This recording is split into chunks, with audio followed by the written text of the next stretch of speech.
Okay, let me explain to you a little bit about this question. So let us read together the question.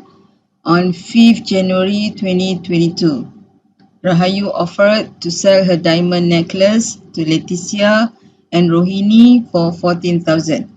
So meaning there is already an offer and the offeror is Rahayu, right? So she offered to two persons, Leticia and Rohini. Okay. So now kita tengok pula ada syarat dikatakan the offer was open until 25th January and whoever accepted the offer first will get to purchase the necklace. Right. Okay, so maknanya dia beritahu yang katakan offer dia open until 25th January. Siapa yang accept dulu, so maknanya akan dapat purchase the necklace. So what happened here, Leticia sent a text message, maybe Telegram ke WhatsApp ke whatever. So dia hantar on 19 January accepting to buy the necklace at the price of 13,000. Right, you tengok kat sini. The offer is for 14,000 tapi dia accept for 13,000. So meaning here, you sepatutnya dah boleh nampak. Walaupun yang first accept adalah Leticia on the 19 January, tapi dia accept for what price? 13,000. Okay, jadi kat sini kalau you dah baca the topic of acceptance, you tahu dah ini maknanya counter offer. Sebab apa? Offer was 14,000 tapi dia accept for 13,000. This is a counter offer. So you cuba tengok balik buku. Kalau counter offer ni, the effect is what? Dia reject the original offer. So therefore, there is no valid acceptance. Now, what happened? Kita tengok lagi. Rahayu read the text message but did not reply. So maknanya kat sini, Rahayu did not agree to the counter offer. Jadi maknanya there is no contract. Okay. Now, Rohini pula phone Rahayu on 21st January. But dia agreed to buy the necklace for 14,000. So of course, Rahayu setujulah kan? So dia tentulah setuju dengan the acceptance made by Rohini. Even though it is later, kemudian lambat daripada Leticia, tapi sebabkan dia accept with the same amount of the offer. Offer 14, dia pun accept 14. So Rahayu then sold the necklace to Rohini. The problem is now, when Leticia heard about this, she threatened to sue Rahayu for breach of contract. So kita nak tengok, adakah contract between Leticia dengan Rahayu yang menyebabkan Leticia boleh sue Rahayu for breach of contract? Of course not. Sebab kalau you dah tahu, Leticia walaupun dia yang first accept the offer on the 19th January, tapi acceptance dia tak valid because dia accept by the price of 13,000, which is, this is a counter offer and this counter offer was not accepted by Rahayu. Okay, so maknanya isunya kat sini adalah berkaitan dengan counter offer. So how to write the issues? Of course, the topic of counter offer is under the valid conditions of an acceptance, right? So the issues are, first, you question about whether the acceptance which was made by Leticia is valid or not. Sebab dia dah buat acceptance, right?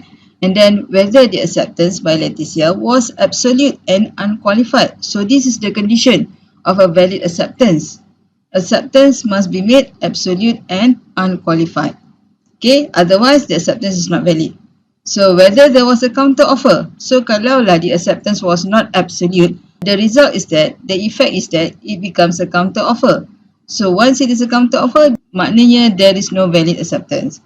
And then whether Rahayu is bound to the contract with Leticia. Because Leticia was not satisfied, she wished to sue Rahayu for breach of contract.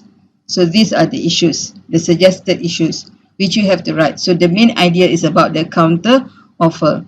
So as for me, if you just write one concrete issue is also sufficient, so long as there is the word of counter offer or you use the phrase acceptance by Leticia was absolute or unqualified. So that would be sufficient. Right? So for the law of authorities, of course, you have to give all the relevant laws relating to this valid acceptance that is absolute and unqualified. So of course, first of all, you have to define what is an acceptance. Give the definition. You have to give the definition under section 2B. And then you have to give the conditions, what are the requirements of a valid acceptance. And for this, you have to list out. There are two requirements, right? There are two conditions. You just give the list. First is that the acceptance must be absolute and unqualified. And then the second is that the acceptance must be made in usual and reasonable manner. And then you have to explain in detail relating to the acceptance that must be made absolute and unqualified. You have to explain section 7A, you have to explain the meaning of absolute and unqualified, macam mana berlakunya counter offer and what is the effect of the counter offer. So kena explain. Right? And of course, this is the main case which you must have in your answer. You have to give the name of the case, you have to give the facts of the case. So these are the facts of the case, and then you have to give the help. All these are important. You have to memorize the case. You may use your own words, tapi ceritanya kena betul, and the help also must be correct. Okay?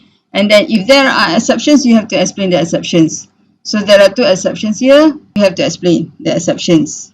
And the last case is that Stevenson Jacks versus McLean. So these are all your required answers, okay, which you must write in your answer. And then we come to the application. So for the application, the tips is that you have to answer all of the above issues which you have given earlier. You have to give the answer with your legal reasons, why you said so, why you decide as such. And then you have to give your base, based on section what. Alright, for example, for this counteroffer, section 7A, the acceptance must be absolute and unqualified. So you have to mention section 7A. And then you have to give the any relevant case. Of course, you have to mention the case of height versus range. So the technique is that you have to answer the above issues. So you have to answer whether the acceptance, yes, so you decide. The acceptance by Leticia is not valid. Why? Because her acceptance was not absolute and unqualified. Why it is not absolute and unqualified? Because her acceptance was not exactly the same with the term of the offer. The offer was 14,000, but she accepted 13,000. So this is a counter offer. So what is the effect of counter offer? It rejects the original offer. By virtue of the case of height versus range, if Leticia has made a counter offer and Rahayu did not accept such counter offer, in that case, the acceptance was not binding on Rahayu. Rahayu is not bound to the contract with Leticia. So therefore, Leticia cannot sue Rahayu for breach of contract. So maknanya dalam application, you jawab semua ni.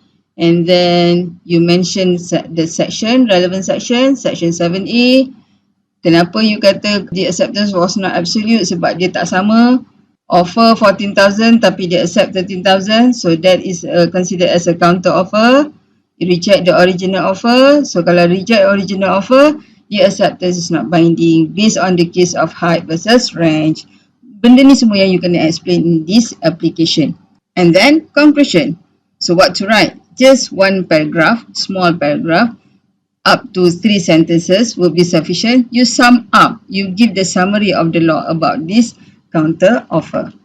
That's all.